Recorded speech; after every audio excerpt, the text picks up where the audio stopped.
আলাইকুম রহমতুল্লাহি ওয়া দেখতে পাচ্ছেন খাঁটি গাওয়া ঘি নিয়ে কিন্তু উপস্থিত হয়েছি।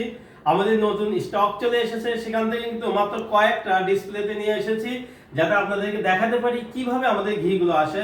সবচেয়ে বড় কথা হলো একদম হাতের স্পর্শ ছাড়া প্রথম থেকেই আমাদের এই ঘিগুলোকে আমরা জারে অন্তর্ভুক্ত করি, এরপরে আমরা ব্যাগের মধ্যে করে নিয়ে আসি, অনেক সময় আমরা কার্টুনে নিয়ে আসি।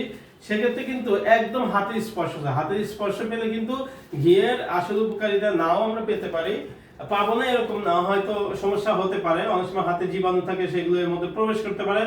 এক কথায় কোনো ধরনের হাতের স্পর্শ থাকে না। যখন এগুলো জারে অন্তর্ভুক্ত করা হয় তখন কিন্তু এটা ঢেলে বা বড় চামিচে করে এগুলো ঢালা হয়।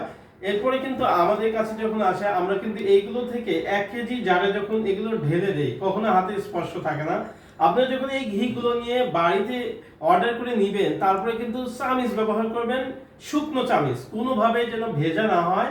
ভেজা হলে কিন্তু আপনার এই ঘিয়ের কালার বা ঘ্রাণ কিন্তু অনেকদিন থাকবে না, এটাই স্বাভাবিক। সুতরাং এই জায়গাটা যদি একটু আপনারা সচেতন হন, তাহলে কিন্তু এই ঘি অনেক দিন রেখে খেতে পারবেন। তো এসএ ফুড সার্ভিস থেকে ঘি নিতে হলে কিন্তু আপনার নাম, ঠিকানা, ফোন নাম্বার দিলেই কিন্তু আপনার ঠিকানায় এই ঘিটা চলে যাবে। সুতরাং আর দেরি নয়, এসএ ফুড সার্ভিসের সবচেয়ে ভালো ঘিটা সবার আগে নিয়ে আপনি লাভবান হন।